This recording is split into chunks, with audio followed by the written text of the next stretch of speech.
ஓம் நமச்சிவாய. சிவதாசன் ஜெகநாதன். ஆன்மீக அன்பர்களை வணக்கம்.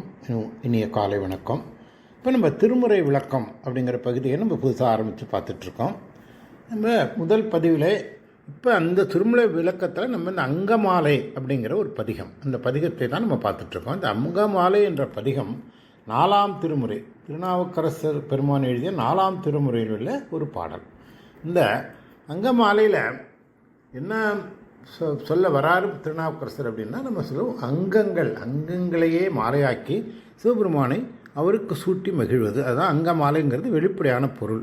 ஆனால் உண்மையிலே என்ன சொல்கிறான்னு கேட்டிங்கன்னா, நம்முடைய உடலின் உறுப்புகளினால் ஒவ்வொரு அங்கத்தினாலும் தலை, கண், காது, மூக்கு, கை, கால், அது மாதிரி ஒவ்வொரு அங்கங்களினாலும் சிவபெருமானை வணங்குகிறோம்.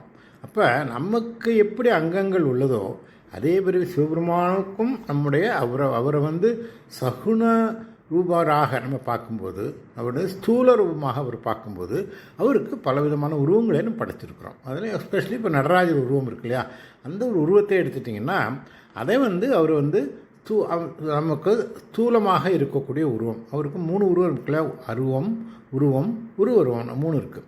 இதில் உருவமாக இருக்கக்கூடிய நடராஜராக இருக்கக்கூடிய இந்த சிவபெருமானுடைய அங்கங்களை நாம் ஒவ்வொன்றாக வணங்குகிறோம். இப்போ தலையாலே நம்ம முதல்ல வணங்கணும். முதல் பாட்டு நம்ம தலையாலே வணங்குறதை பார்த்தோம். இந்த தலையாலே வணங்கும் பொழுது அவருடைய முழுவதும் வணங்கினாலும் அவருடைய தலையை பற்றியும் தலை சம்பந்தப்பட்ட பொருள்கள் கபாலம் இருக்கு இல்லையா, அவைகளெல்லாம் அவரோடு எவ்வாறு இணைந்து உருவகப்படுத்தப்பட்டிருக்கின்ற என்பது சேர்த்து நம்ம அதை பார்த்தோம். தலையாலே தலை வணங்காய் அப்படின்னு பார்த்தோம். இப்போ இன்றைக்கி 2வது பாட்டில் நம்ம கண்களால் சிவபெருமானை வணங்குவதை பார்க்க போகிறோம். அது அடுத்தது இன்றைக்கி 2 பாடல்கள் பார்க்க போகிறோம். 2வது பாடலும் 3வது பாடலும்.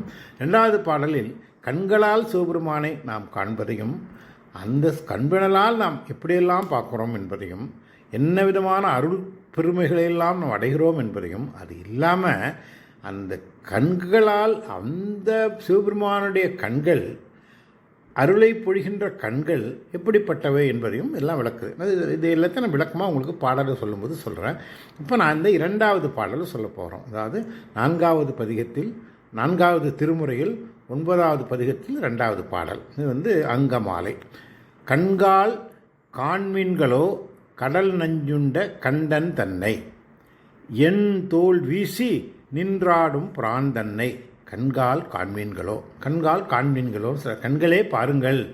எதை பார்க்கணுன்னா, கடல் நஞ்சு உண்ட கண்டன். கடல் நஞ்சு உண்ட கண்டன்னாக்கா ஆலகால விஷத்தை, இங்கேருந்து பார்க்கடலிருந்து வந்த ஆலகால விஷத்தை உண்டு தன்னுடைய கண்டம் தொண்டையில் வச்சு நிறுத்தி வச்சிருக்கார் இல்லையா, கருநீல கண்டனாக இருக்கார் இல்லையா, அவரை கண்கால் காண்பீன்களோ கடல் நஞ்சுண்ட கண்டன் தன்னைங்கிறாரு. அப்புறம் அது மட்டும் இல்லை, அதுக்கப்புறம் என்ன பண்ணுறாருன்னா, நர்த்தனம் ஆடுகிறார். நடமாடும் ஈசன் இல்லையா, நடமாடும் நடேசனாக இருக்கிறார் இல்லையா. எப்படி நடமாடுகிறார் என்றால், என் தோல் வீசி நின்று ஆடும் பிராந்தன்னை. என் தோல் வீசி 8 விதமான தோள்களையும் 8 கரங்களோட தோள்களை வீசி நின்று ஆடுகின்ற பிராந்தன்னை நடனம் ஆடுகிறார் இல்லையா. அந்த நடனமாடுகின்ற பிராந்தன்னை, கடவுள் தன்னை கண்கால் காண்மீன்களோங்கிறார். அப்போ மறுபடியும் சொல்கிறேன், கண்கால் காண்மீன்களோ கடல் நஞ்சுண்ட கண்டன் தன்னை, எந்தோல் வீசி நின்றாடும் பிரான் தன்னை கண்கால் காண்மீன்களோ அப்படிங்கிறாரு. இப்போ இதில் என்ன சொல்கிறாருன்னா, சிவபெருமானுடைய நடன காட்சியை கண்கள் கண்டு கழிக்க வேண்டும். நம்ம இதை கழிக்கிறதுல பலவிதமான கழிப்பு இருக்குது. ஒரு உண்மையிலேயே ஒரு நல்ல கழிப்பு இருக்குது, கெட்ட கழிப்பு இருக்குது. இப்போ கல்லுண்டவனுக்கு கழிப்பு வரும், அது தீய கழிப்பு. ஆனால் இறைவனுடைய காட்சியை கண்டு கழிக்கிற கழிப்பு உயர்ந்த கழிப்பு. அந்த கழிப்பு அடைவுங்கள் அப்படின்னு சொல்லுகிறாரு. இது யாரை பார்க்கணுன்னு சொன்னார்னாக்கா, சிவபெருமானை பார்க்கணுங்கிறாரு. அவர் எப்படி இருக்காருனாக்கா, நஞ்சு உண்ட பின்னரும் இரவாமல் இருக்கிறார் இல்லையா. யார் எதை சாப்பிட்டார்னா, ஆலகால விஷத்தை உண்டார். பார்க்கடலை கடையும் பொழுது வந்த ஆலகால விஷத்தை உண்டும் அவர் இரவாமல் இருந்தார். ஆலகால விஷம் அதை பார்த்தாலே மரணம் அடைவார்கள். தேவரெல்லாம் ஓடுறாங்க பயந்து. அந்த பிரபஞ்சமே அழிந்து விடுமோன்னு என்று பயப்படும் போது சிவபெருமான் அந்த விஷத்தை கொண்டு வர சொல்லி முழுங்கி தொண்டையிலே நிறுந்து போகுது இல்லையா. அப்போ இது எதை காட்டுது அப்படின்னு சொன்னால், எல்லாருக்கும் நமக்கு என்ன தெரியும், விஷத்தை விண்டும் ஒருவன் நல்லா இருக்கிறாங்கன்னு சொன்னால் அவருக்கு மரணம் இல்லை அப்படிங்கிறது. இதுதாங்க சொல்ல வர விஷயம். அதுதாங்க இந்த கடல் நஞ்சுண்ட கண்டன்னா, கடல் நஞ்ச உண்ட பின்னும் அந்த கரை கண்டனுக்கு மரணம் இல்லை, அழிவில்லை. ஆக இந்த பிரபஞ்சத்திலே மரணம் அடையாதவர்கள் யாருமே கிடையாது. அந்த மரணத்தை வென்றவர் சிவபெருமான் ஒருவர் மட்டுமே. அவர் மரணம் அவர் என்ன என்றைக்கும் நிலையாக நிற்பவர் சிவபெருமான். அதை தான் இது சொல்லுது. பாக்கி எல்லா கடவுள்களும் எல்லாரும் அழிந்து போயிரு, எல்லாருக்கும் மரணம் வந்திருக்கு. நம்ம பலமுறை சொல்லியிருக்கோம். மகாவிஷ்ணு ராமனாகவோ கிருஷ்ணனாக இருந்தபோது மரணம் அடைந்திருக்கிறார். பிரம்மா பலமுறை ஆயிரக்கணக்கான பிரம்மாக்கள் மறைந்திருக்கிறார்கள். அது மாதிரி இந்த தேவேந்திரன் லட்சக்கணக்கான தேவர்கள் இருந்திருக்கிறார்கள். இப்படியெல்லாம் இருந்தபோது சிவபெருமான் மட்டும் என்றைக்கும் நிலையாக இருக்கிறாரு. அப்போ அப்படிப்பட்ட அந்த நஞ்சு உண்டவர் சிவபெருமான், அவருடைய அந்த கண்டம் கரை கண்டம் அப்படிங்கிறது.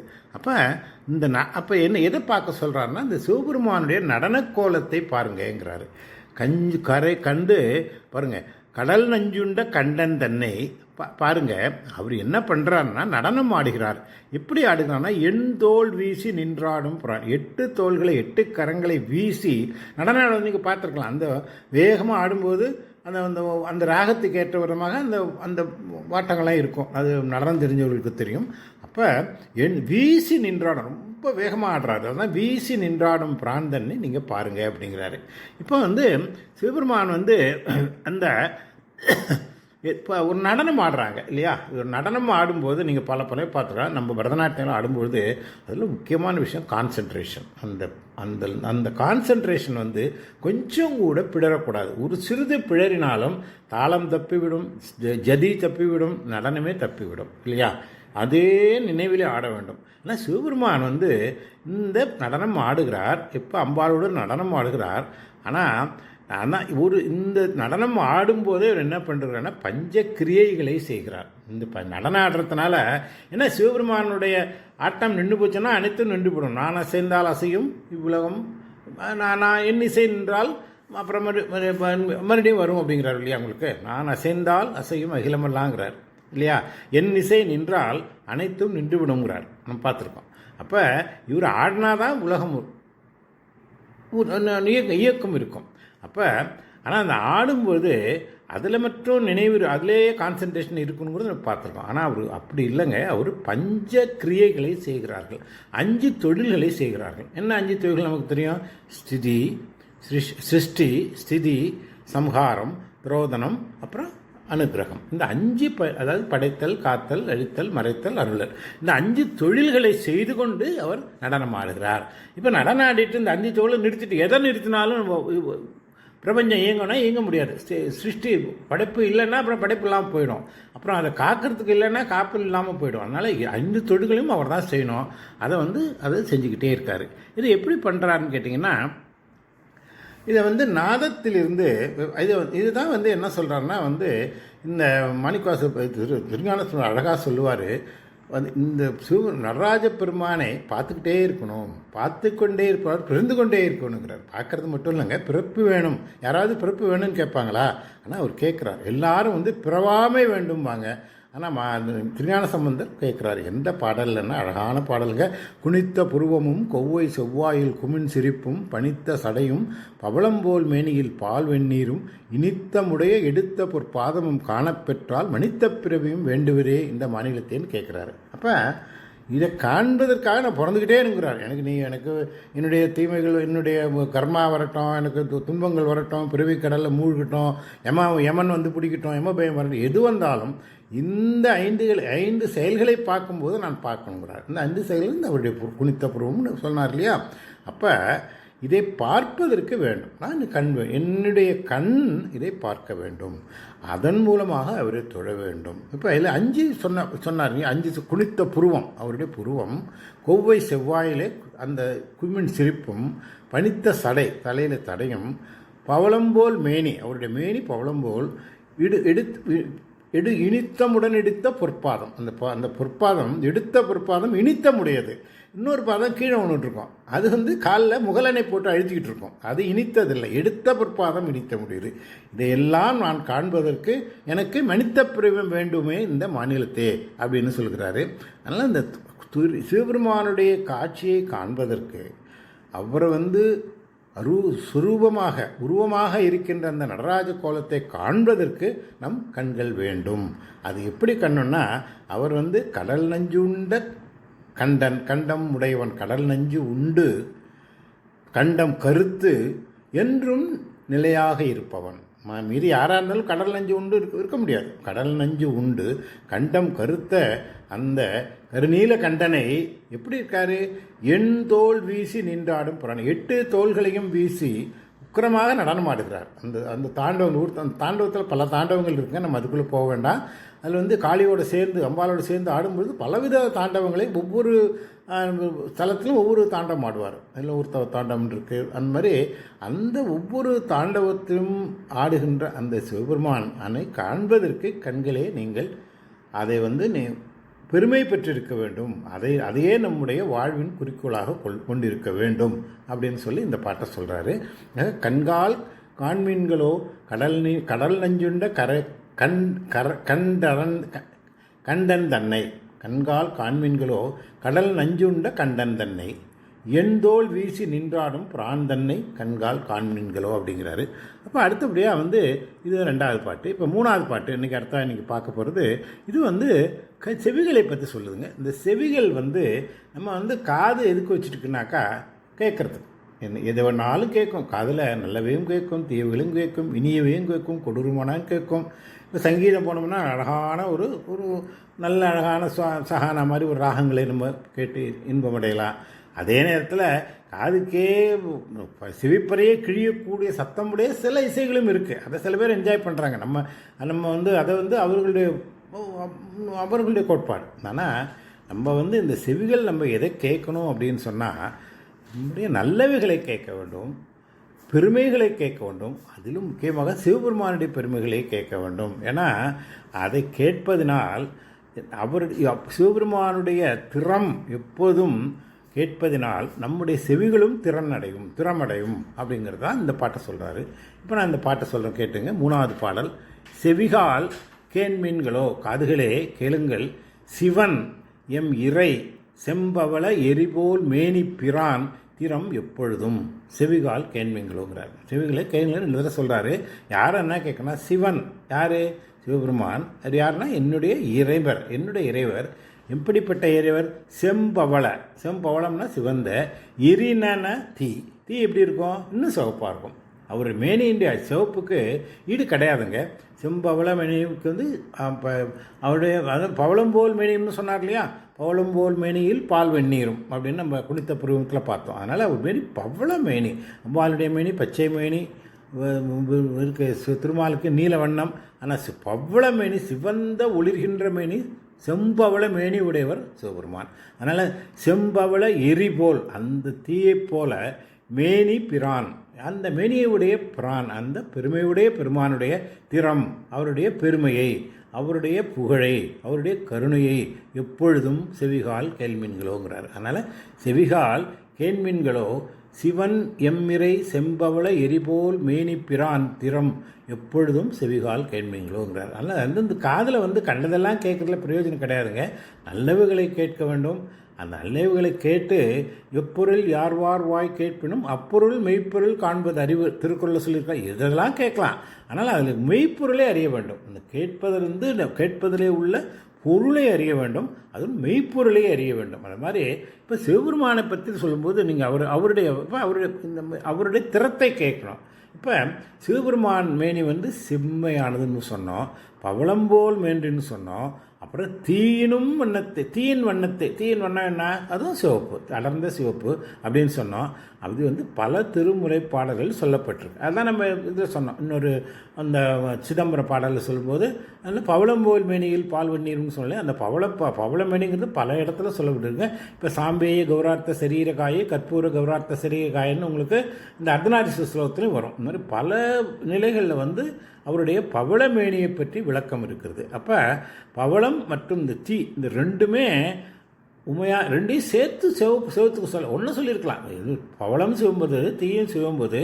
ஆனால் இதை இந்த பவளம்போல் மேனி அப்புறம் அக்னி போல் மேனி அப்படின்னு நம்ம தனித்தனியாக பார்த்தாலும் அதை கூட்டி பார்த்தாலும் அந்த சிவந்த மேனியினுடைய அந்த மெருகு அந்த பெருமை கூடுது. அதனால தான் 2 தடவை சொல்லும்போது அவன் நல்லவன்னு சொல்கிறதுக்கும் அவன் மிகவும் நல்லவன் அப்படின்னு சொன்னால் இன்னொரு ஒரு அட்ஜெக்டிவ் போடுறான் இல்லையா? அது மாதிரி சிவந்த மேனி பவளம்போல் சிவந்த மேனி தீனை போல் சிவந்த மேனின்னு சொல்லும்போது அந்த மெருகு கூடிக்கொண்டே போகிறது. அப்புறம் இந்த மாசில் வீணையும் மாலை மதியமும் அப்படிங்கிற ஒரு பதிகம் உங்களை அப்புறம் எழுதியிருக்காங்க. அதுலேயும் சிவபிராமனின் புகழை கேளாத செவினை உடையவர்கள் இழிந்தவர்கள் அப்படிங்கிறதையும் அவங்க தங்கள் வாழ்க்கையை அவருடைய பெருமையை கேளாது வாழ்க்கையினை வீணாக கழித்து மண்ணோட மண்ணாகி மங்குவதை தவிர வேறு பயனுள்ள செயலும் எதுவும் செய்வதில்லைன்னு சொல்கிறாருங்க. அதை அந்த பாட்டை நான் உங்களுக்கு தான் சொல்லணும். அந்த பாடல் சொல்கிறேன். ஆளாகார் ஆளானாரை அடைந்து உய்யார். ஆளாகார்னா அவருக்கு அடிமையாக மாட்டார்கள், அவருக்கு ஆளானாரை அடைந்து அவர் சிவனடியார்களை அடைந்து உய்ய மாட்டார்கள். மீளா ஆட்செய்து மெய்மையுள் நிற்கிறார். மீளா ஆட்செய்து தேவையானது செஞ்சுட்டு மெய்மையுள் நிற்கிறார். உண்மையின் உருவத்தில் வரமாட்டேங்கிறாங்க. தோளாத சுரையோ தொழும் உம்பர் சேவி. இவங்களே அந்த இறைவனை அந்த கேட்காத பெருமையை கேட்காத அந்த அவர்களுடைய செவி வாளா மாய்ந்து மண்ணாகி கழிவாரே. அப்படிங்கலாம் வாளாக வீணாக இருந்து வாழ்ந்து மடிவாரேன்னு சொல்கிறது. அதனால் சிவபெருமானுடைய பெருமையை கேட்க வேண்டும். அதை கேட்டு அதை அவருடைய கருணைக்கும் அருளுக்கும் பாத்திரமாக வேண்டும். அப்படி இல்லைன்னா நீங்கள் வாழ்க்கையே மண்ணாகிவிடும். வாளா மாய்ந்து மண்ணாகி கழிவாரேங்கிறாரு. அதே மாதிரி பல பாடல்களில் இந்த மாதிரி சொல்லப்படுகிறது. இப்போ கண்கள் எப்படி சிவபெருமானுடைய நடனத்தை கண்டு மகிழ வேண்டுமோ அதே போன்று காதுகள் அவருடைய எரி போன்ற சிவந்த மேனியுடைய பிரானுடைய திறம். அவருடைய திறம்னா பெருமைகள். சிவபெருமானுக்கு பெருமைகள் கணக்கிட்டு சொல்ல முடியுமா? கணக்கில்லாத திறமைகள். அவர் செய்யாதது எது? அவர் ஸ்தூலமாக இருக்கிறார், அவர் ஸ்திரமாக இருக்கிறார், அவர் 3 நிலைகள் உருவமாக இருக்கிறார், அருவமாக இருக்கிறார், உருவமாக இருக்கிறார், பிரபஞ்சத்துக்கே தலைவனாக இருக்கிறார். சக்தி என்று சொல்லக்கூடிய அம்பாளுக்கு சக்தியையே சிவன் தான் கொடுக்குறார். அதனால் அவருடைய திறம் எதுலேயுமே நம்ம அதை சொல்லிகிட்டே போகலாம். சிவபெருமானுடைய பெருமை திறம்ங்கிறது பெருமை. அப்படிப்பட்ட அந்த பெருமைகளெல்லாம் கேட்க வேண்டும். எப்படி கேட்கலாம்? திருமுறைகளை கேளுங்கள், சிவமகாபுராணத்தை கேளுங்கள், வேதங்களை கேளுங்கள், இதெல்லாம் ஸ்மிருதிகளை கேளுங்கள். இதெல்லாம் நம்ம கேட்க அவருடைய பெருமைகளை நான் உணர முடியும், அதனால் நான் உய்ய முடியும் அப்படிங்கிறத இந்த 3வது பாடல் சொல்லுது. மறுபடியும் ஒரு பாடலை இந்த பாடத்தை சொல்கிறேன். செவிகால் இப்போ 2ஐயும் சொல்லிடுங்க. முதல்ல 2வது பாடல் கண்களை பற்றி. கண்கால் காண்மீன்களோ கடல் நஞ்சுண்ட கண்டன் தன்னை எண்டோல் வீசி நின்றாடும் பிரான் தன்னை கண்கால் காண்மீன்களோனாரு. இப்போ 3வது பாடல் செவிகால் கேள்மீன்களோ சிவன் எம்மிரை செம்பவள எரிபோல் மேனி பிரான் திறம் எப்பொழுதும் செவிகால் கேள்மீன்களோ அப்படின்னு சொல்லி அழகாக பாடுறாரு. நம்ம அடுத்த பதிவில் இன்னும் 2 பாடல்களை பார்க்கலாம். இந்த சிவபெருமானுடைய கண்டாலும் கேட்டாலும் நினைத்தாலும் வணங்கினாலும் அனைத்துமே பெருமை தான். சிவம் என்பது சர்வம். அதனால் இங்கே இப்போ காற்று எங்கே இல்லாத இடம் இருக்கும். ரூமில் போனாலும் இருக்குது, மேலே போனாலும் இருக்குது, நீங்கள் இப்போ காருக்குள்ளே உட்காந்தாலும் இருக்குது, எங்கே இருந்தாலும் காற்று இருக்குது. அதே மாதிரி சிவம் அந்த சிவம் என்ற சக்தி பிரபஞ்சம் முழுதும் வியாபித்திருக்கிறது. அது 2 பொண்ணுங்க. ஒன்று சிவத்திற்குள் பிரபஞ்சம் இருக்கிறது, பிரபஞ்சம் முழுவதும் சிவமாக இருக்கிறார். அதை நான் சொல்லியிருக்கேன். இதுதான் அத்வைத தத்துவம். இதுக்கு இன்னொரு விளக்கம்லாம் இருக்குது. நான் இன்னொரு முறை அந்த விளக்கத்தை சொல்கிறேன். அதனால் இந்த 2 பாடல்கள் இன்றைக்கி நம்ம 3 பாடல் இதோடு நிறைவு செய்திருக்கிறோம். அடுத்த பதிவில் அடுத்த 2 பாடல்களை பார்ப்போம். நன்றி, வணக்கம். சிவதாசன், ஜெகநாதன். ஓம் நமச்சிவாயம்.